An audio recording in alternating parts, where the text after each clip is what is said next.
पहले वह चंद्रमंडल पर गिरता है, वहाँ से चंद्र रश्मियों के द्वारा कुहरे के साथ पृथ्वी पर आकर बहुत दिनों तक व्रीहि आदि धान्यों पर रहता है। फिर वह भक्ष, भोज, लेह और चोष्य 4 प्रकार के अन्न रूप से पुरुषों द्वारा खाया जाता है। श्री गणेशाय नमः।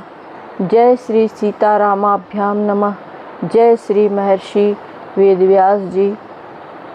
जय सियाराम जी। जय श्री हनुमान जी। महर्षि वेदव्यास रचित अध्यात्म रामायण के किष्किंधा कांड के सर्ग 8 की कथा है। कथा है संपाति की आत्मकथा। तो शुरू करते हैं, कथा शुरू करते हैं। जय सियाराम जी। जय श्री हनुमान जी।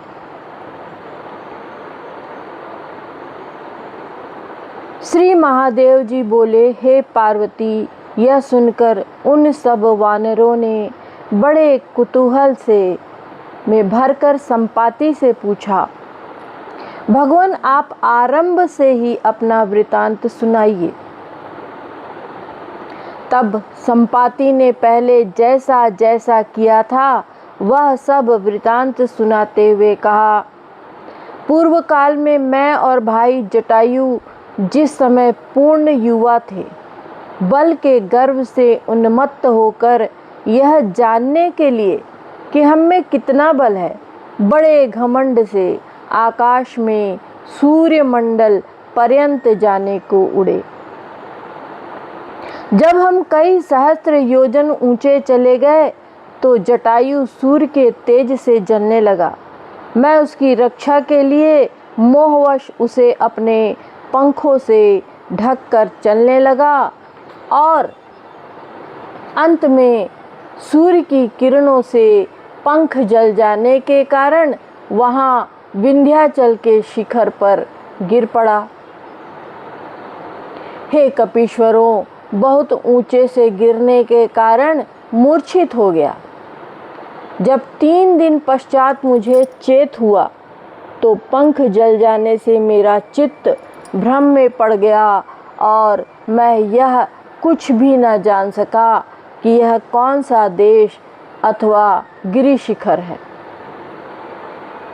फिर धीरे धीरे नेत्र खोलने पर मुझे वहाँ एक सुंदर आश्रम दिखाई दिया। तब मैं शनह शनह उस आश्रम के पास गया। वहाँ चंद्रमा नामक मुनीश्वर रहते थे। उन्होंने मुझे देखकर विस्मयपूर्वक कहा, संपाते, यह क्या? तुम्हें आज इस प्रकार विरूप किसने कर दिया? मैं तुम्हें पहले से ही जानता हूँ, तुम बड़े ही बलवान हो। फिर तुम्हारे पंख कैसे जल गए? यदि तुम ठीक समझो तो अपना सब वृतांत कहो। तब मैंने उन मुनीश्वर श्रेष्ठ को अपनी सब करतूत सुनाई और फिर अति दुखित होकर उनसे कहा, अब मैं दावाग्नि में जल मरूंगा, क्योंकि हे प्रभु, बिना पंखों के मैं किस प्रकार जीवन धारण कर सकता हूँ।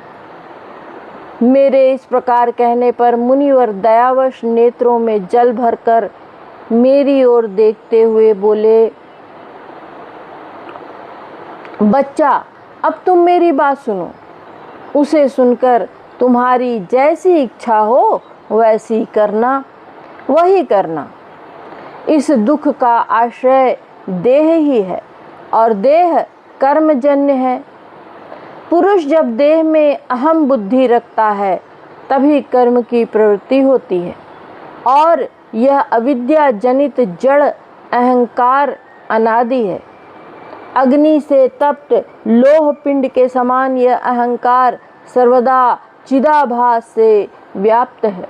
उस चिदाभास विशिष्ट अहंकार का देह से तादात्म्य ऐक्य होने के कारण देह चेतना युक्त होता है।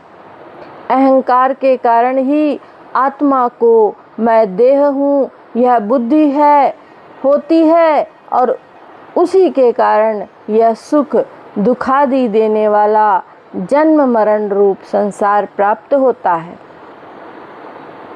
निर्विकार आत्मा के साथ देह के इस मिथ्या तादात्म्य से ही जीव सर्वदा यह संकल्प करके कि मैं देह हूँ और कर्मों का करने वाला हूँ, नाना प्रकार के कर्म करता है और विवश होकर उनके फलों से बंधता है और इस प्रकार पाप पुण्य के वशीभूत होकर सदा ऊंची नीची योनियों में भ्रमता रहता है।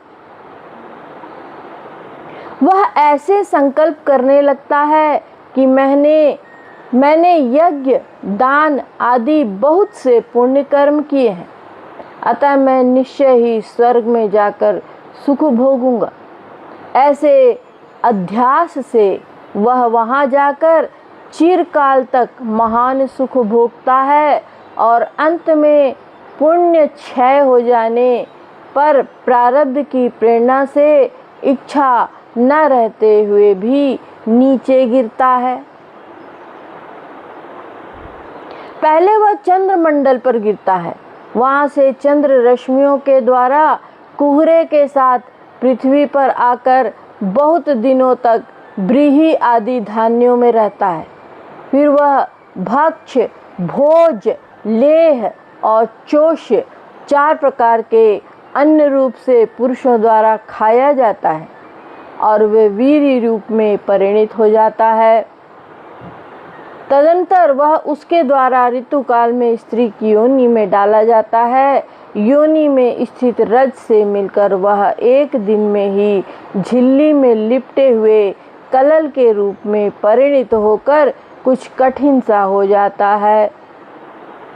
फिर 5 रात्रि में वह बुदबुदाकार हो जाता है और 7 रात्रि बीतने पर मांसपेशी के समान अंडाकार हो जाता है।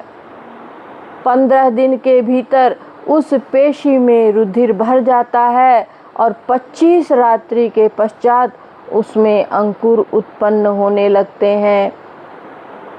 1 मास हो जाने पर उसमें एक एक करके क्रमशः ग्रीवा, सिर, कंधे, रीढ़ की हड्डी और पेट ये 5 अंग उत्पन्न हो जाते हैं। फिर 2 महीने में क्रमशः हाथ, पांव, पसलियां, कमर और घुटने बन जाते हैं।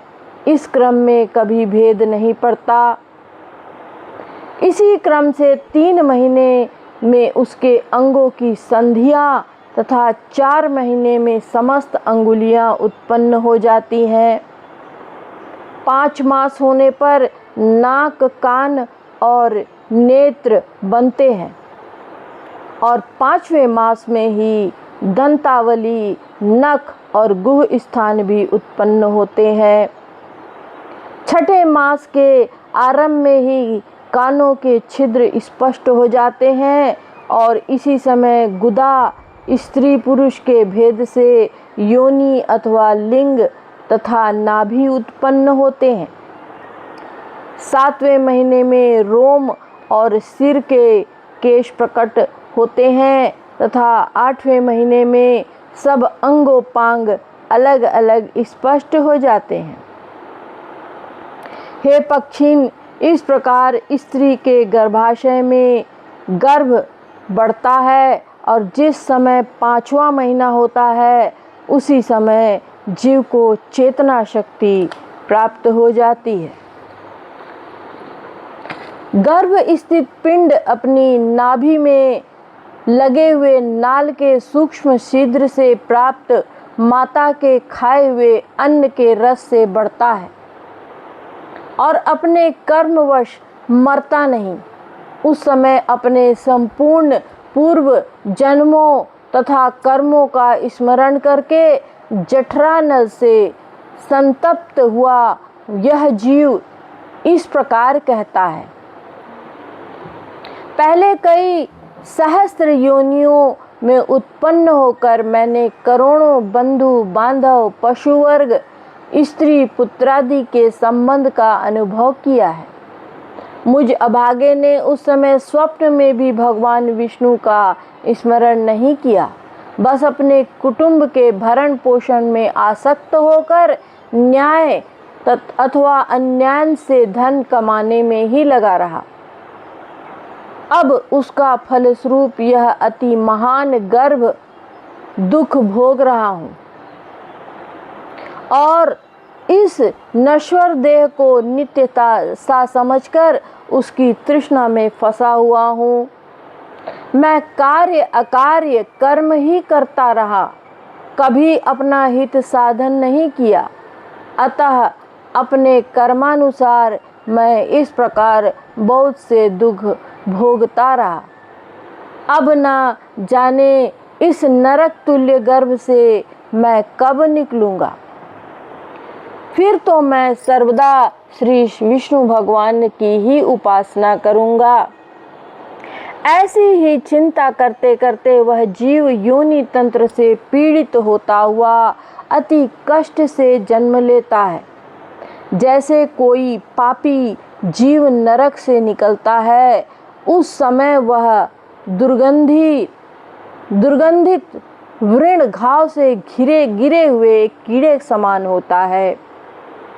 फिर इसे बाल्यादि अवस्थाओं के क्लेश भोगने पड़ते हैं। इस प्रकार सभी देहधारियों को ये कष्ट उठाने पड़ते हैं।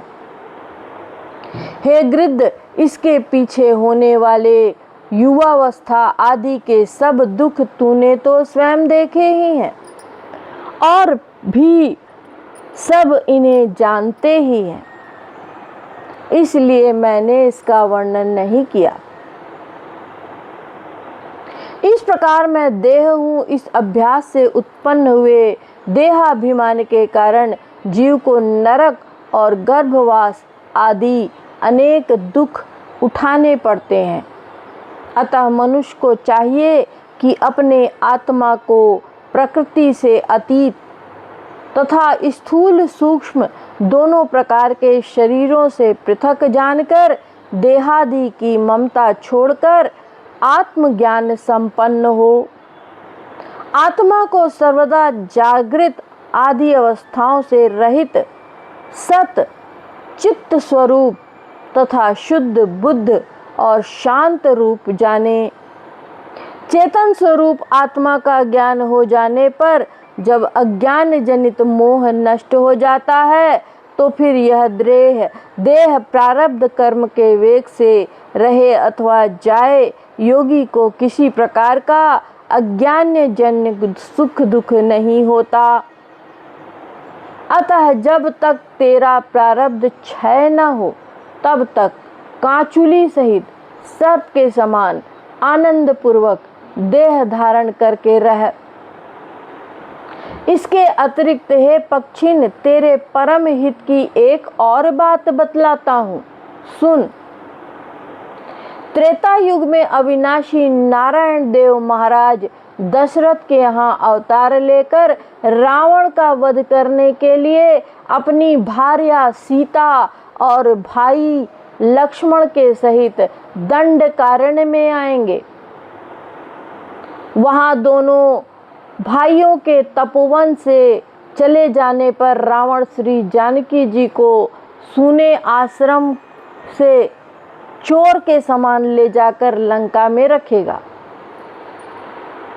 तदंतर वानर राज सुग्रीव की आज्ञा से उन्हें खोजते हुए कुछ वानरगण समुद्र तट पे आएंगे। वहाँ किसी कारण विशेष से तेरे साथ उनका समागम होगा, इसमें संदेह नहीं। तब तू उन्हें सीता जी का ठीक ठीक पता बतला देना। बस उसी समय तेरे फिर नए पंख उत्पन्न हो जाएंगे। संपाति बोला, हे वानरेश्वर गण, इस प्रकार मुझे चंद्र नामक मुनीश्वर ने बतलाया, समझाया इससे मैं शांत होकर इस समय की प्रतीक्षा करने लगा। देखिए, अब मेरे यह अति कोमल नवीन पंख निकल आए हैं। आप लोगों का कल्याण हो। अब मैं जाना चाहता हूँ, इसमें संदेह नहीं। आप लोग सीता जी को अवश्य देखेंगे। केवल इस दुर्लभ समुद्र के लांघने का प्रयत्न कीजिए। हे वानरगण, जिनके नाम के स्मरण मात्र से दुष्ट जन भी इस अपार संसार सागर को पार करके भगवान विष्णु के सनातन परम पद को प्राप्त कर लेते हैं, आप लोग तो त्रिलोकी की स्थिति करने वाले उन्हीं भगवान राम के प्रिय भक्तगण हैं। फिर इस क्षुद्र समुद्र मात्र को पार करने में आप क्यों समर्थ ना होंगे। जय श्री राम जी।